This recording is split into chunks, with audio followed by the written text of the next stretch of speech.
लोग एक ज्योतिष की श्रृंखला शुरू कर रहे हैं जिसमें हम ज्योतिष के बारे में बहुत कुछ सीखेंगे और जानेंगे। फलित ज्योतिष, दशाफल कैसे देखते हैं, ग्रहों की कैसी विवेचना करते हैं और इसका हम पूरी तरह से हम लोग मूल्यांकन सही एग्जाम्पल्स या उदाहरण लेके, बड़े बड़े लोगों की कुंडलियाँ देख लेके, छोटे लोगों की कुंडलियाँ लेके हम लोग उसका विवेचना करेंगे और सीखेंगे कि ज्योतिष आखिर देखते कैसे हैं और हर छोटी सी छोटी और बड़ी सी बड़ी बारीकियों का भी हम लोग विश्लेषण करेंगे। इसके इस ये हमारा लक्ष्य यह है इस श्रृंखला को शुरू करने का कि कोई भी जनमानस में कोई भी व्यक्ति अपना कुंडली खुद से देख पाए, खुद से सीख पाए, उसे किसी दूसरे के पास जाने की जरूरत न पड़े। ज्योतिष विद्या एक बहुत ही गूढ़ विद्या है। इसमें थोड़ा देखने में समय लगता है, सीखने में समय लगता है, मगर एक बार अगर आप ये सीख गए और एक बार ये आप समझ गए अपनी कुंडली देखना, तो जीवन के हर एक पड़ाव पर यह आपका एक मित्र की तरह मदद करेगा। आपको किसी के पास, किसी दूसरे ज्योतिषी के पास जाने की कतई ज़रूरत नहीं पड़ेगी। आपको हम ये बात पहले से बता देते हैं कि जब भी ग्रह बदलता है तो साथ साथ परिस्थितियाँ भी बदल जाती हैं। जैसे कि आप किसी ज्योतिषी के पास जाते हैं, अगर आपके कोई महादशा शुक्र का चल रहा है या वो आपको शुक्र की अंगूठी देना चाहता है तो आपको हीरा देता है या उसका उपरत्न पहनाता है। लेकिन जैसे ही दशा बदलती है, शुक्र के बाद सूर्य आता है, उसके बाद चंद्रमा आता है, तो वह जो आपको रत्न पहनाया है वो रत्न आपके लिए शुभ फलदायक नहीं रह जाता है बल्कि अशुभ फलदायक हो जाता है। तो यह बात सब लोग नहीं समझते हैं। लोगों को फिर बाद में लगने लगता है कि अरे वह ज्योतिषी के पास हम तो गए थे, उसने तो सही रत्न हमें बताया था, लेकिन बाद में ये रत्न काम नहीं कर रहा, हमारे साथ गलत हो रहा है। तो यही बात जब आप अपने खुद से ज्योतिष को सीखे रहेंगे तो यह फिर आपको किसी दूसरे ज्योतिषी के पास जाने की जरूरत नहीं है, कोई चीज़ समझने की जरूरत नहीं है। आप खुद समझ पाएंगे कि कब हमें कौन सा रत्न धारण करना है, कौन सा उपाय करना है और कैसे हमें गलत चीज़ों से बचना है। तो यह श्रृंखला शुरू करने का यही तात्पर्य है कि आप हर एक छोटी से छोटी, बड़ी से बड़ी बातों को समझ सकें, उसको अपना जीवन में यूज़ करके और अपने जीवन को एक सफल बना सकें। जीवन में सफल होना केवल पैसा से ही नहीं होता है। एक धार्मिक का, अध्यात्म का अलग महत्व है, धर्म का अलग महत्व है। जीवन में भले ही पैसा होना बहुत जरूरी है, मगर जीवन में सफलता इंसान को धर्म और अध्यात्म में ही बनाते हैं। जब भी कोई व्यक्ति का जो धर्म, धन, संपदा, वैभव, परिवार, संपत्ति जब धर्म के साथ जुड़ता है तभी वो व्यक्ति एक सफल इंसान कहलाता है। अतः मैं आपसे इस श्रृंखला को शुरू करने से पहले यह जरूर कहना चाहूँगा कि भले ही जिंदगी में बहुत कुछ कीजिए, हर कुछ पाइए, पैसे बनाइए, रुपया बनाइए, परिवार बड़ा कीजिए, धन दौलत शोहरत इज्जत मान सम्मान सब इकट्ठा कीजिए, बड़े बड़े गाड़ियाँ बंगला रखिए, मगर धर्म और अध्यात्म का साथ कभी मत छोड़िए। यही वो चीज़ है जो एक पशु और इंसान में अंतर करता है। तो आज हम शुरू करते हैं एक बहुत ही बेहद खास व्यक्ति से, जो आज की डेट में पूरे विश्व में सबसे अमीर व्यक्तियों की सूची में वो शामिल है। टॉप 10 रिचेस्ट मैन में है और भारत के सबसे अमीर व्यक्ति गौतम अदानी के बारे में हम आज बात करने जा रहे हैं। गौतम अदानी भारतीय राजनीति के भी काफ़ी करीब है और आज ये एक फर्स्ट जनरेशन के एक व्यक्ति, एक साधारण व्यक्ति इस इतनी बड़े मुकाम तक इतने कम समय में कैसे पहुंचा, इसकी विवेचना बहुत सारे रिपोर्ट्स आ रही हैं, जा रही हैं, मगर इसकी विवेचना हम लोग आज ज्योतिष शास्त्र के द्वारा करेंगे और हम आज ये आपको बताएंगे कि वाकई में ये इंसान इतना दूर तक कैसे पहुंचा, इनके ग्रहों की क्या शक्तियाँ थी, इनके क्या परिस्थितियाँ थी जिन्होंने इसकी मदद की और इस बुलंदी तक पहुंचाया, और इसकी आगे का सफ़र गौतम अदानी किस तरह से पूरा करेंगे। ये हर चीज़ की छोटी से छोटी और बड़ी से बड़ी बात आज हम लोग इस वीडियो में डिस्कस करेंगे। तो शुरू करते हैं। किसी भी कुंडली का सबसे महत्वपूर्ण घर होता है लग्न। लग्न वो भाव होता है जो किसी व्यक्ति को दर्शाता है, किसी व्यक्ति के जीवन का सबसे महत्वपूर्ण हिस्सा होता है। वह जीवन, उसका पर्सनालिटी, उसका व्यक्तित्व, वो क्या है, वो कैसा अंदर से सोचता है, वो अंदर से उसकी गंभीरता क्या है, वो हंसमुख है, किस प्रकार का व्यक्तित्व उसके पास है। तो आज सबसे पहले गौतम अदानी के लग्न पर हम विचार करते हैं। लग्न है वृष लग्न का। वृष लग्न के स्वामी होते हैं शुक्र, और शुक्र और इस भाव में बैठा हुआ है बुध। शुक्र एक विलास गुरु है, दैत्य गुरु, और उसके बाद वो विलास का ग्रह है, वो लग्जरी का ग्रह है, वह स्त्रियों का ग्रह है, वह विवाह का कारक ग्रह है, वह उसके और वो वृष है। वृष मतलब मेहनत करने वाला, और उसके घर में बैठा हुआ है बुध। बुध है व्यापार का कारक ग्रह, बुद्धि का कारक ग्रह। ये एक बाल ग्रह है, कुमार ग्रह है। इसकी उम्र है 16 से 20 साल के बीच में। अब आप इस कुंडली का अगर लग्न पे अगर गौर कीजिए तो शुक्र जो है तीसरे भाव में राहु के साथ बैठा हुआ है कर्क राशि में। तो आप देख सकते हैं इसका लग्न जिस भाव में बैठता है उस भाव की बहुत वृद्धि करता है, जिस भाव को देखता है उसकी भी वृद्धि कर देता है। तो अगर आप इसका लग्न को देखते हैं तो ये पराक्रम भाव में बैठा हुआ है, तीसरे भाव में बैठा हुआ है जो बाहुबल है, और देख रहा है 9 भाव को, और 9 भाव में शनि जो है वक्री होकर केतु के साथ वो भी देख रहा है शुक्र को। तो आप इस बात को समझ लीजिए कि शुक्र कितना बलवान है, यानी कि ये व्यक्ति अंदर से कितना बलवान है। लग्नेश पराक्रम भाव में बैठा हुआ है, उसके घर में उसका मित्र बैठा हुआ है, और 9 भाव से भाग्य भाव से शनि वक्री होकर शुक्र को पूर्ण दृष्टि से देख रहे हैं। यह व्यक्ति का व्यक्तित्व अंदर से काफी मजबूत है, और वो काफी मेहनती और काफी पराक्रमी है। छोटे मोटे बातों से ये घबराने वाला व्यक्ति है नहीं। शुक्र इस बात का साफ साफ इशारा नहीं कर रहा है, बल्कि झंडा ठोक के ये बात बता रहा है कि ये व्यक्ति बहुत ही मजबूत है। अब आते हैं बुध पर जो लग्न में है। लग्न में बुध बैठा हुआ आदमी इसको साफ साफ दिखा रहा है कि यह व्यक्ति व्यापार करेगा, क्योंकि बुध व्यापार का ग्रह है, ट्रेडिंग का ग्रह है। तो इसीलिए अगर आप गौतम अदानी के कुंडली जीवन में अगर आप देखते हैं तो उन्होंने सबसे पहले शुरुआत किया था किसका? अदानी इंटरप्राइज का। उसका सबसे पहले अदानी इंटरप्राइज से का सबसे पहला नाम था अदानी एक्सपोर्ट।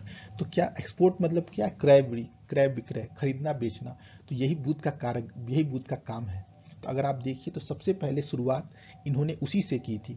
चूंकि बुध बाल ग्रह है और इन्होंने इसलिए सबसे बचपन में ही, शुरुआत में ही इन्होंने काम अपना चुन लिया था कि मुझे व्यवसाय ही में मुझे ये धंधा ही करना है, नौकरी नहीं करना है। जबकि इसके परिवार में ऐसा कुछ प्रचलन ज़्यादा था नहीं, लेकिन सबसे हट कर इन्होंने ये शुरुआत की और इसकी पूर्ण सफलता प्राप्त की। फिर अगर अब आप देखिए दूसरे घर पे आइए, सन पे, सूर्य पे, जो दूसरे घर में सूर्य जिस भाव में भी बैठता है उसकी ऊंचाई का दिखाता है। तो धन भाव में बुध के घर में बैठा हुआ ग्रह सूर्य है। सूर्य अपने मित्र राशि में बैठा हुआ है, अतः इसको, और इसके घर में कोई भी ग्रह नहीं बैठा हुआ है, और इसके आगे शुक्र बैठा हुआ है, पीछे बुध बैठा हुआ है। या मतलब कि ये शुभ कर्तरी योग भी बना रहा है। मतलब सूर्य को भी पूरी तरह से शुभता प्राप्त है, और वो एक अच्छी स्थिति में पड़ा हुआ है। वो दशा अंतरदशा में भरपूर फायदा देने के लिए प्रतिबद्ध है इसमें। इसलिए सूर्य ऊंचाई दिखाता है। इसलिए आदमी आज की डेट में अगर धन कुबेर है तो इसमें कोई ग्रहों का साफ साफ इंडिकेशन है।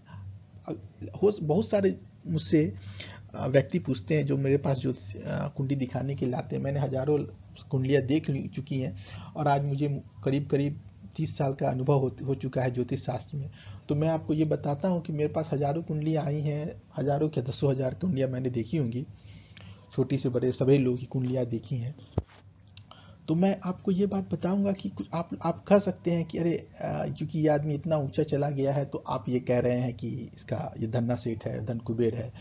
मगर मैं आपको ये बात स्पष्ट रूप से कह देता हूँ कि कुंडली में हम आकलन करते हैं कि ये आदमी कैसा करेगा और ये किस दिशा में बढ़ेगा। हम ये बहुत हद तक नहीं कह सकते ये कितनी ऊंचाई तक पहुंचेगा, मगर इतना कह सकते हैं ये ऊंचाई तक पहुंचेगा। और किस इसका आधार क्या रहेगा? तो इसका परिवार, इसका समाज।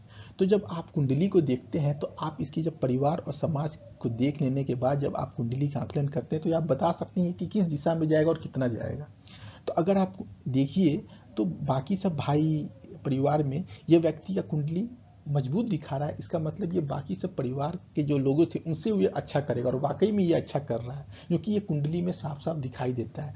आइए इस चीज को आप तो समझ गए होंगे कि हम आकलन कैसे करते हैं और कुंडली की विवेचना कैसे करते हैं, मतलब कि किसी आदमी को कितना अच्छा करेगा ये किस तरह से बताते हैं और कितना बताते हैं। उसके बाद आप देखिए इनका दसम भाव में बैठा हुआ है बृहस्पति और चंद्रमा बैठा हुआ है, तो ये गजकेसरी योग बना रहा है। गजकेसरी योग एक बहुत ही उत्तम योग है, जिसकी कुंडली में होता है वह एक सफल व्यक्ति बनाने का पूरी कोशिश करता है। और दसम भाव में बैठा तो जरूर, और खासकर दसम भाव में अगर कुंभ राशि और कुंभ राशि में बृहस्पति बैठे तो ये एक बहुत ही शुभ फलदायक होता है। क्यों? जबकि वह शनि की राशि है, फिर भी जो मकर राशि में नीच में है जो बृहस्पति, मगर कुंभ राशि का बृहस्पति अति शुभ फलदायक होता है। क्यों? इसका कारण ये है कि कुंभ राशि एक गंभीर राशि है। शनि का ये जो घर है इसके लोग लेकर जहां पर भी कुंभ राशि पड़ेगी किसी कुंडली में, वो व्यक्ति उस स्थान से लेकर उस संबंधी रिलेशनशिप में या किसी भी चीज में जिस चीज को वह राशि दी, जिस भाव को वह राशि से जुड़ गया है, वो भाव से लेकर वह गंभीरता रहेगी, वहाँ हर चीज गंभीर है। तो बृहस्पति भी एक मैच्योर ग्रह, एक बुजुर्ग ग्रह, समझदार ग्रह, एक मतलब परिपक्व ग्रह है। उसको इसलिए कुंभ राशि बहुत भाती है और उससे उसका बहुत अच्छा जुड़ाव है, और इसलिए कुंभ राशि में बृहस्पति बहुत शुभ फल प्रदान करते हैं। प्लस यहाँ से बैठकर उनको सिंह राशि पर दृष्टि जाती है, जो कि उनकी मित्र की राशि है, राजा की देवताओं की राजा की, ग्रहों की राजा की राशि है, जहाँ पे वो बहुत ही उनको प्रसन्नता हासिल होती है। अतः इस भाव में बृहस्पति और चंद्र मिलकर एक बहुत ही उत्तम राजयोग बना रहे हैं। और मंगल और चंद्रमा के घर में अगर आप देखिए तो शुक्र भी बैठा हुआ है, तो लग्नेश भी बैठा हुआ है। तो बृहस्पति को हर हाल, ये जो गजकेसरी योग है उसको बृहस्पति और चंद्रमा को दोनों हाल में अच्छी तरह से बल प्राप्त हो रही है।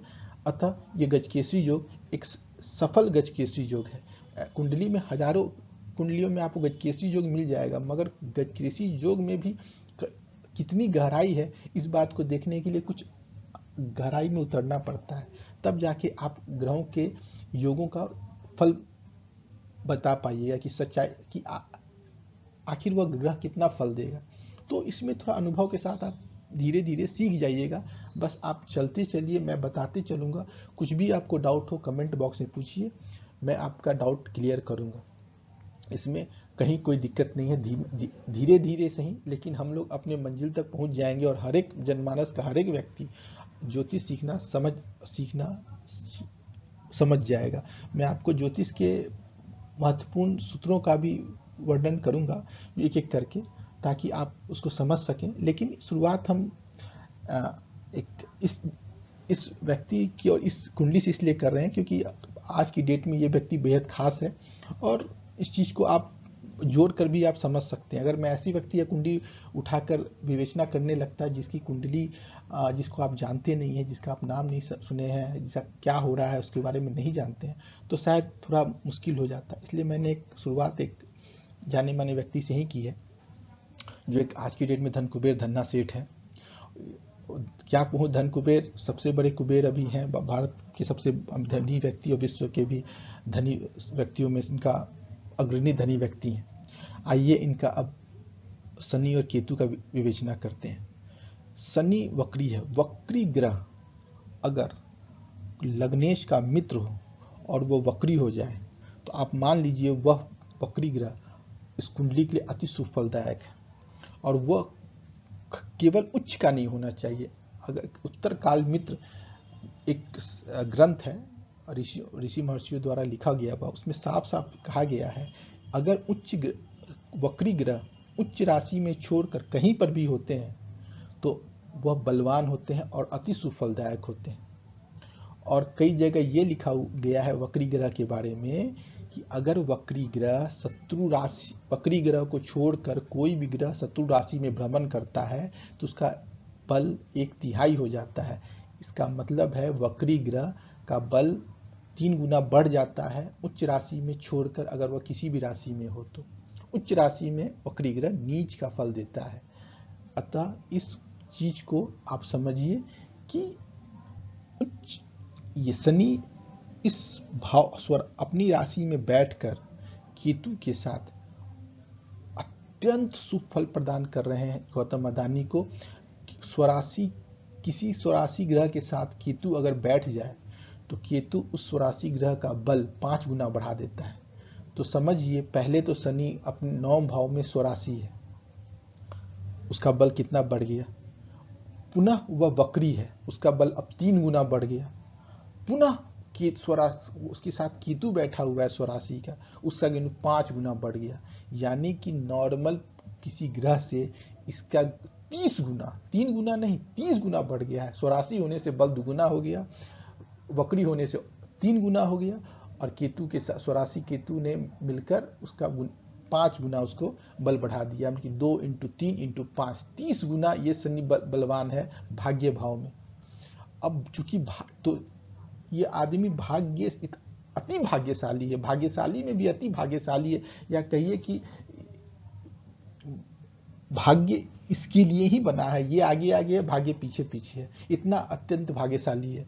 प्लस शुक्र की शुभ दृष्टि इस पर पड़ रही है। लग्नेश एक मित्र होकर इसके घर में बैठा हुआ इसको देख रहा है, और बृहस्पति और चंद्र जो इसके घर में गजकेसरी योग बना रहे हैं, मतलब अति उत्तम शनि पड़ा हुआ है। इसीलिए यह, और शनि आपको मालूम है लोहा से, कंक्रीट से, इंजीनियरिंग ग्रह है, ये धीमा चलता है और इंजीनियरिंग का काम करता है, लोहा लक्कड़ से व्यवस्था। इसीलिए इस आदमी, अगर गौतम अदानी के बिजनेस का अगर आप अध्ययन करेंगे तो मैक्सिमम ये सीमेंट कारोबार में है, इंफ्रास्ट्रक्चर में है, रोड में है, एयरपोर्ट में है, पोर्ट में है, यहाँ आना एक्सपोर्ट में है, ये सब व्यवसाय ही इनको सूट करता है। और इसीलिए इसी व्यवसाय में ये झंडा गाड़ दिए हैं हर एक सभी दिशाओं में। यह व्यक्ति इस क्षेत्र में जिस धंधे में भी हाथ डालेगा इन क्षेत्र में, वो जरूर यह व्यक्ति उसमें सफलता हासिल करेगा। यह सिर्फ हम अभी लग्न चार्ट की बात कर रहे हैं, नवांश की बात नहीं कर रहे हैं। नवांश के बारे में मैं आपको आगे बताऊंगा कि नवांश होता क्या है, और बाकी सभी बताऊंगा, दशमांश, चतुर्थमांश, त्रिशमांश, नवमांश, दशमांश, द्वादशमांश, सप्तमांश, हर एक कुंडली का अपना महत्व है। मगर एक चीज अभी एक सूत्र के बारे में जान लीजिए। अगर आपने लग्न कुंडली, नवांश कुंडली और चंद्र कुंडली का अध्ययन कर लिया ठीक से, तो 90% कुंडली का आप सही विवेचना करने में समर्थ हो जाएंगे। अतः मैं आपको इस चीज को बार बार कहता हूं, लग्न कुंडली, नवांश कुंडली और चंद्र कुंडली, यह 3 कुंडली पर अपना हाथ और अपना पकड़ मजबूत कर लीजिए। यही 3 कुंडली को आप समझकर आप एक अपना जीवन को सफल बना सकते हैं, और किसी भी कुंडली का आप पूर्णता से और सही तरीके से अध्ययन कर सकते हैं और उसका आकलन कर सकते हैं। ठीक है, चलिए आगे। अब देखिए, शनि को आपने देख लिया, केतु को देख लिया, राहु छूट लिया। राहु जो है तीसरा भाव में, तीसरा, छठा, 10वां, 11वां का राहु अत्यंत शुभदायक होता है, शुभ फलदायक होता है। और कर्क राशि राहु की मूल त्रिकोण राशि है, उसी भाव में पड़ा हुआ है। अतः आप ये जान लीजिए कि राहु इनको अत्यंत, और शुक्र के साथ पड़ा हुआ है। अब कुछ कहना ही नहीं, ऐसा राहु अत्यंत शुभ फलदायक है, और ये आदमी पराक्रम का झंडा गाड़ देगा। ये आदमी किसी से नहीं डरने वाला है, और जिस आदमी के साथ भी ये आदमी जुड़ेगा उस आदमी को भी ये बना देगा। ये कुंडली इतनी मजबूत कुंडली और इतनी सटीक कुंडली है।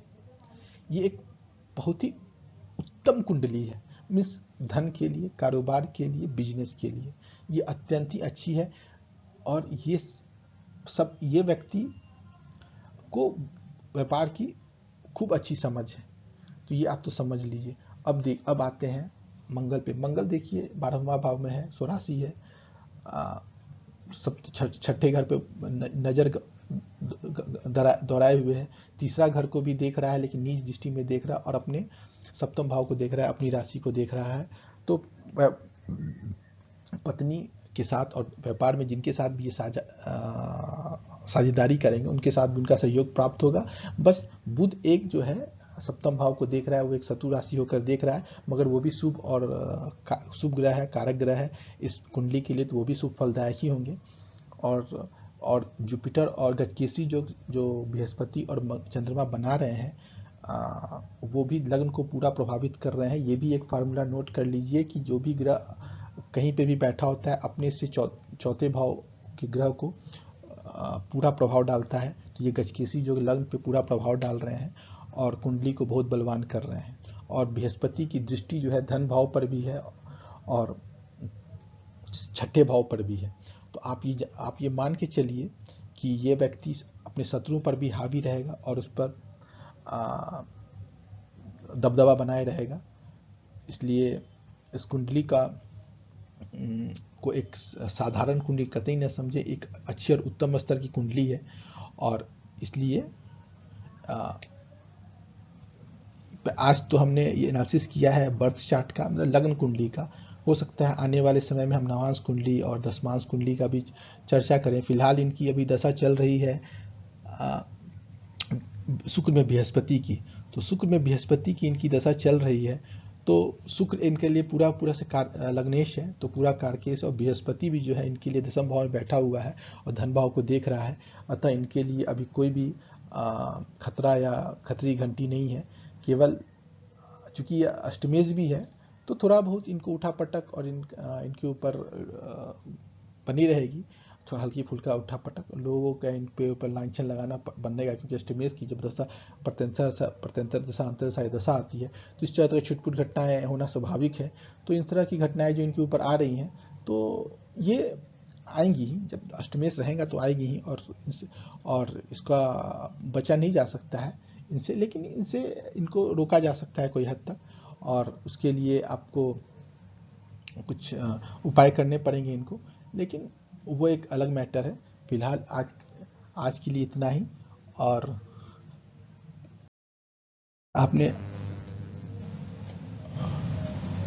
अब तक हमारा चैनल सब्सक्राइब और लाइक नहीं किया है तो उसको कर लीजिए, और ताकि हमें आपके लिए एक नए वीडियो बना सके और नए कुंडली ला सके और हर एक कुंडली का ठीक से विवेचना कर सके।